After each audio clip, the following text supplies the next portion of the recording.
Аскарбек Дүйшеев 20 жылдан ашуун убактан бери сын чыкмасындагы үйлөрдү куруп келет. Мындай устачылыкты ал жаш кезинде үйрөнгөн. Негизги кесиби башка болгону менен устачылык өнөрү аркылуу 1 жылда 2ден сынч куруп, кошумча киреше табат. Бир үйдүн сынчын курууга 1 жума убакыт жетиштүү. Үйдүн аянтына карабай ар бир бөлмө үчүн 5000 сом өлчөмүндө кызмат акы алат экен. 20 жыл, 30 жыл болуп калды. Үйрөнгөнүмө усталыкка. Азырдан жылга 1-2ден үй салам.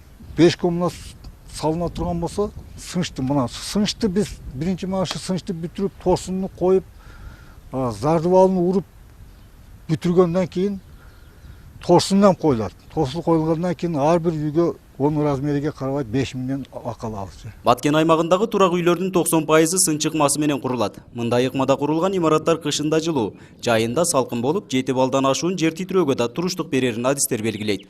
Сын чыкмасы жыгач менен ашталып курулгандыктан жеңил болуп, буга чейинки жер титирөөлөрдө артыкчылыгын көрсөтө алган. 1977-78 жылдары аябай катуу жер титирөө болгон, 7-8 балга чейин болгон. Мунун эпицентри биздин менен коңшулаш Исфа району болду, биздин арабыз где-то 20 километр.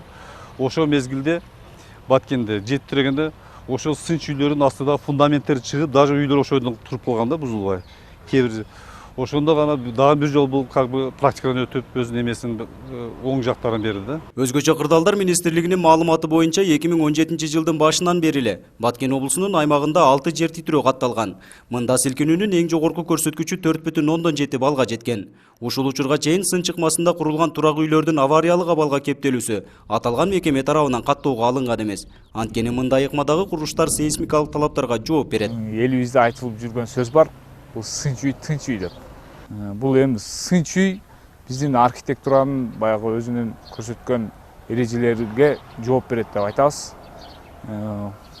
Эми 6 балда, 7 балда ушул Баткен районунда, Лелек районунда жайгашкан сынч үйлөр баягы аварийный состоянияга келбейт, адам өмүрүнө зыян келтирбейт ушул үйдөн деген биз ушундай ишеничтер менен жүрөбүз да. Баткен аймагында сын чыкмасындагы үйлөр 20-кылымдын башталышынан эле пайдаланылып келет. Мындай үйлөрдү алгач колунда бар байманаптар курдурган болсо, учурда чыгымды аз талап кылган. Бирок бекем курулуш ыкмасы болуп калды.